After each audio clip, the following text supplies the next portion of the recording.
And hello, Jets fans, and welcome to another episode of Rich Sports Talk. Thank you so much for joining us on the program today. We have a lot to talk about as the New York Jets are about to embark on their second preseason action against the Carolina Panthers. We all know the joint practice got a little testy this week. They were both on the fields again today. And there is a lot going into this. Now, going into this game is a little bit different. The third preseason game has now pretty much become the dress rehearsal. And now the second game has kind of become the last chance game for a lot of these roster bubble players before the rosters begin to shrink. You're not going to see a lot of the main starters. You're going to see a lot of the guys that are going to contribute to the main roster and bubble wrap. But there are still some interesting developments as we head into this game.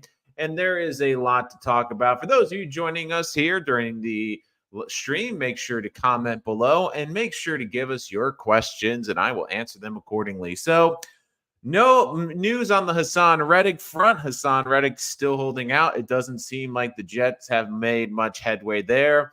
Although I didn't think that would be the case, my feeling is this is either going to get done before the third preseason game or it's going to get done right before the regular season. Unfortunately, it just seems like both sides are so entrenched and each is kind of looking for that leverage, which brings me to a very interesting point to start off. So there are a lot of questions going into this game, and we talk about roster construction.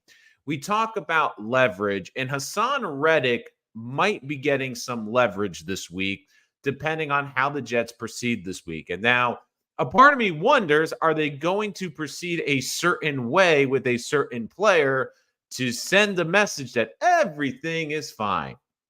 So, a couple weeks ago, Sauce Gardner was asked a very important question, which is about fighting in camp.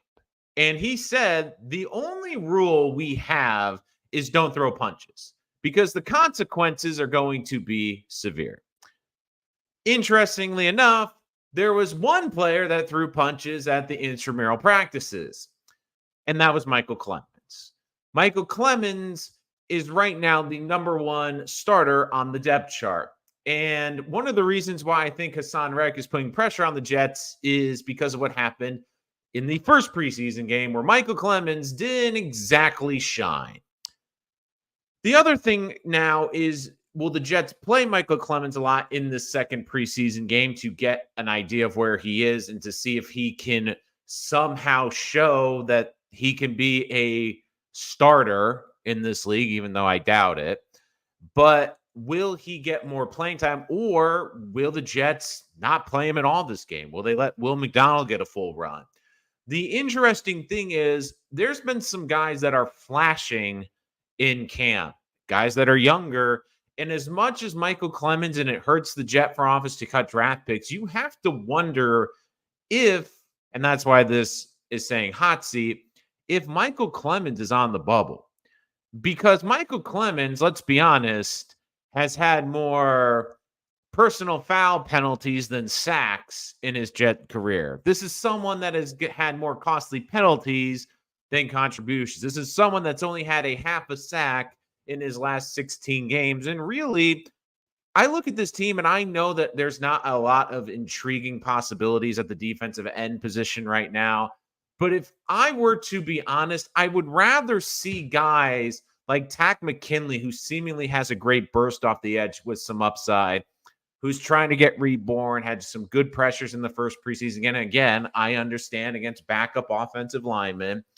But the one big touchdown that they scored in that play was because Michael Clemens overcommitted on a rush, didn't stay in his zone, and allowed Jaden Daniels to scramble for a touchdown. It feels like the Jets are getting at their wits' end with Michael Clemens. But the problem is, if he doesn't play this week, you wonder, are they in a no-win situation? If they play Clemens and he doesn't play well, does that help Hassan Reddick get more leverage? If he doesn't play because of the punches this week, does that also give them more leverage because there's another defensive end that's not playing? Now, I've been pretty vocal on this channel. I think Eric Watts is someone, despite being undrafted, is going to make this 53. And the same with Leonard Taylor III, because these are two young defensive linemen who have a tremendous amount of upside that the Jets got undrafted. And I do think that their hope is to develop them kind of like a Bryce Huff. And as much as we give Bryce Huff a lot of credit, the Jets did develop him from being a situational third down pass rusher into someone that's going to get $17 million next year and had 10 sacks last year. Now, I don't think Eric Watts' game and Leonard Taylor's game is the same as Bryce Huff, but I do see a lot of potential with those two. And Watts is really intriguing because when it comes down to it, you look at players in similar situations. So who is the comp similar to Eric Watts? It's Michael Clemens. Michael Clemens is now in his third season, and he's still making a lot of mistakes. Michael Clemens is also 27 years old. So there's not really a lot of headway to really reach your ceiling at this point. Where Watts is younger. He's about 21, 22. He's coming into the league. He's undrafted. He's making less money, playing a similar position, and oh, by the way, is built pretty similarly to Michael Clemens. So I brought this up with Michael Clemens because I'm curious to see how the Jets proceed, because either option isn't great. If you sit Michael Clemens because of what he did in practice this week, and again, in practice, he hasn't seemingly done a lot this week, then you give Hassan Reddick's agents more leverage. But then if you do play him and he struggles, you give them more leverage. Now, I do think we've seen a lot. Javon Kinlaw playing really well in these joint practices. Again, it is the Panthers. But this is a very big week, I think, for the defensive ends. Because if you are a Jet fan, you want a little comfort. And I know it's not going to fully give you comfort, especially if you're seeing the backup offensive lineman out there. Although I will say this, if Bryce Young is out there, the starting offensive line is going to be out there. Now, I think Young, similarly to Daniels, because he doesn't have a ton of experience, is going to get a couple series. I don't think they're going to expose him too long, but I do think he's at minimum going to get 2 series, maybe 3 or 4. Because he's a young quarterback, he needs the repetitions. He needs to get in sync with his receivers. He needs to get in sync with his offensive line. So because they're going to be starting their first overall pick, you can bet they're going to try to put the best offensive line out there to protect him. If you see that in pressures by this young team, by Will McDonald, Takk McKinley, I think you will feel a lot better about this defensive position than if they're not getting any pressure.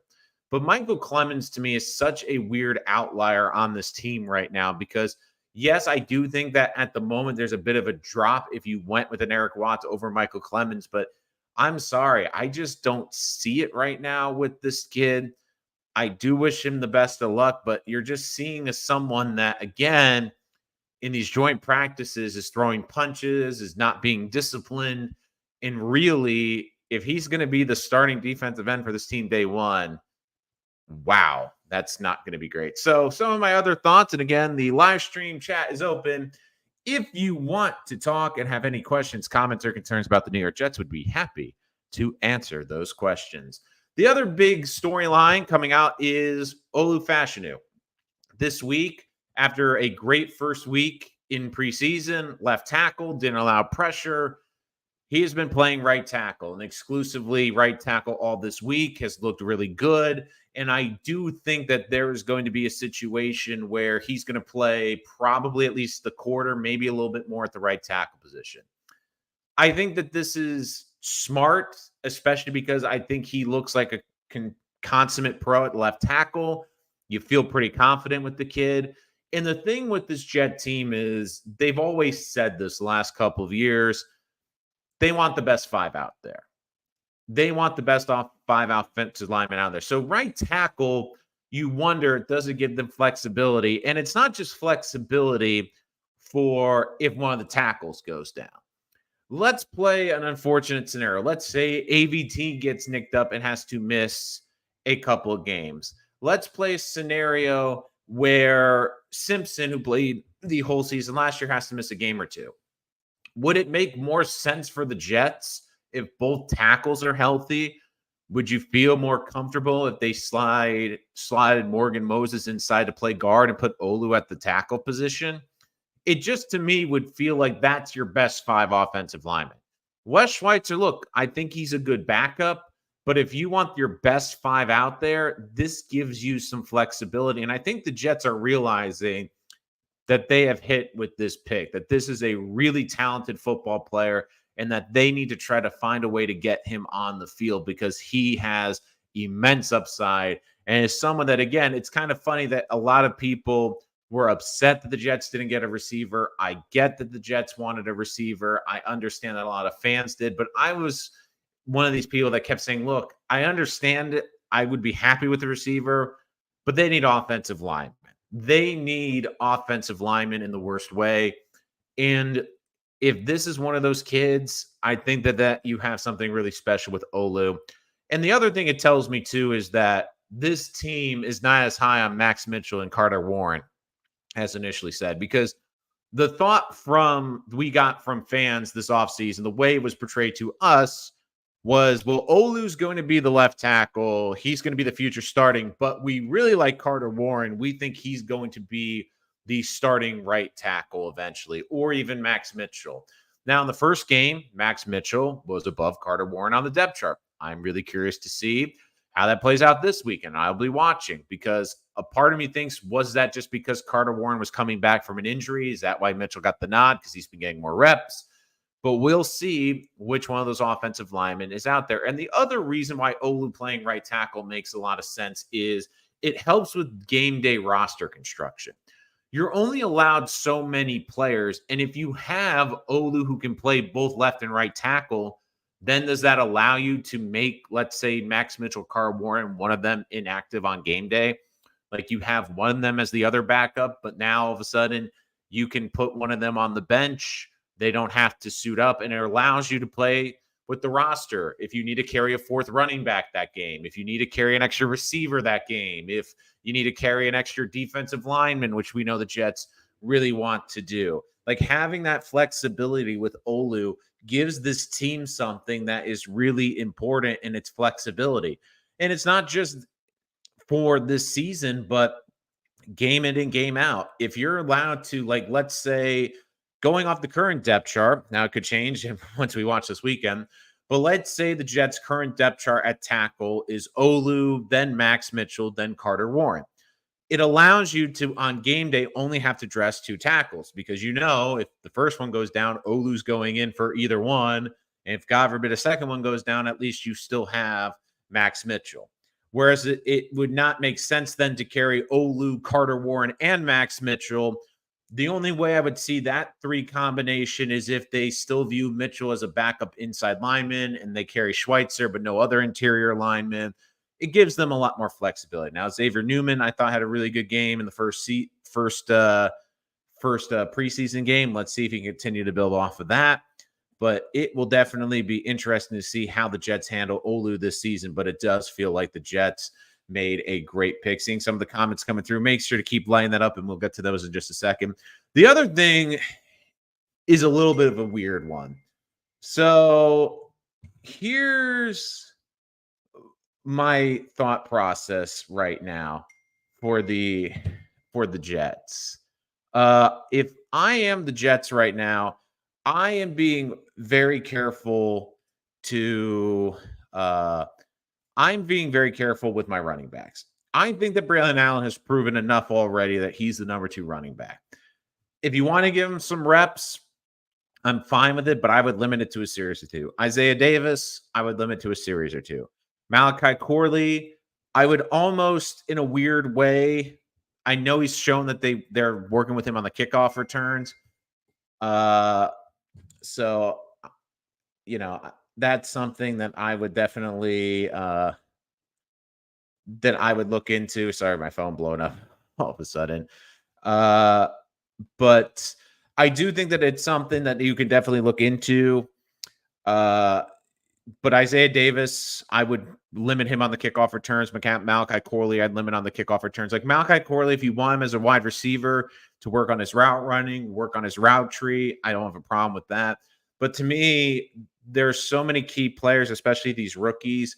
And this is the funny fine line between the preseason is, especially with the lack of practice now, do you want them to get as much reps as possible so they're ready for week 1? Or are you getting to the point where you're a little worried that they might get nicked up before week 1? Now, I think Allen's more important at this point than Davis. I'm not diminishing Davis. I think he can be a very key piece to this team, but I would be very wary of overusing Allen in these next two games. And with Isaiah Davis, I think they are clearly the 2 and 3 running backs. And I want to see who can, if there's a fourth running back, who's the fourth? Is it Jackson? Is it Izzy? I think this is an opportunity to see which one of those guys can really step up. And same with the wide receiver room. I think that Jason Brownlee's done a very nice job. Let's see if he can continue to build. Xavier Gibson is back. I'm curious to see if they're going to use him a lot. There's a lot of receivers out there and also the tight ends. This is a good opportunity for Kenny Yeboah. Jeremy Ruckert has a concussion. This is a great opportunity to give him a lot of reps. So, I mean, I do think that that this is a great opportunity for him. So, I do think this is a great opportunity for basically a lot of the offenses. Lane Kerner, can the Jets play the Giants on the Super Bowl? In the Super Bowl, I don't think that's going to happen just because I don't think the Giants are going to be there. So, but hold on, let me. So, but I just don't think that it's going to really come to that lane. I think that's a good question. But again, guys, chat's open. Thoughts on the preseason, thoughts on position balance. You're interested, thoughts on some roster bubble players. I know a lot of you guys have mentioned some of the undrafted players that you think could make this team or not. So I'd like to see what you're thinking in that regard. But if there's certain players you're curious about, they're going to be on the bubble or not. If there's certain players that you think should make the team over other ones. I mean, one interesting player I do think that could be on the bubble is Brandon Echols, because with the emergence of Quantez Stiggers, you wonder if Echols is going to play more, especially with Bernard Converse also coming up playing really well as well. Is he going to be able to make this team? Now, the other position that'll be interesting too is going to be the running back position. I'm sorry, not the running back position, the linebacker position. I do think Jamin Sherwood has already established himself as the third linebacker, but will they carry a fourth linebacker? Are they going to carry a sub package with four linebackers? I don't know, especially because we know how much the Jets really play only with two linebackers at the most of the time. Really do a lot of four down linemen with just two linebackers, maybe one linebacker with a lot of DBs. So I'm curious to see if any of these linebackers really step up. But the big news right now is I also curious to see the safety position. So I know it came out that Key was rated 44 out of 46 rookies in coverage last week. If you had the pick, you would assume that score would shoot up. So I'm interested to see how Mr. Relevant does. The safety room is an interesting position. I know they keep moving everything around. It looks like Adams, Clark, and we know Ashton Davis are all locks. So, but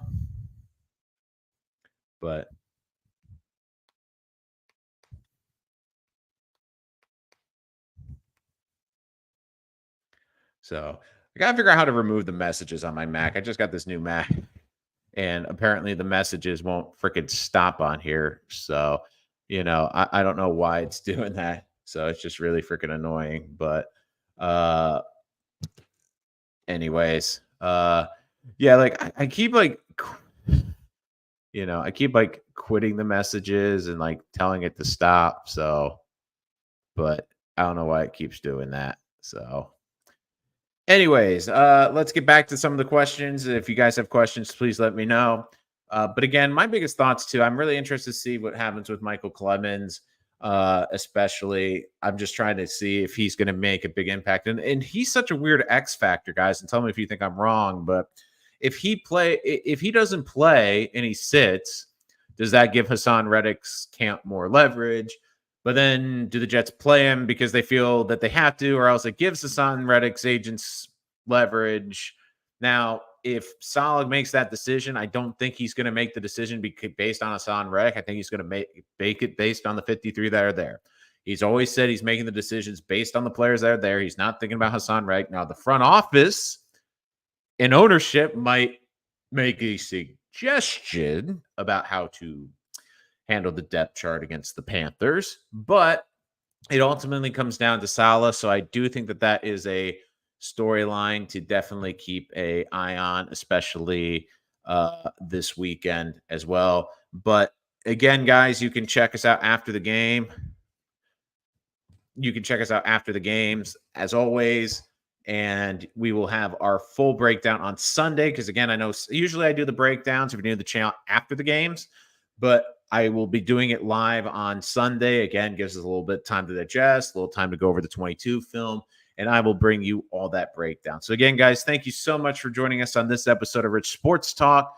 We will be breaking down the final results of the preseason game number 2 against the Panthers, the things we saw, things we like, things that need to work on, and of course, what it means going into the final dress rehearsal. Thank you so much for joining us here today. We will see you next time on Rich Sports Talk.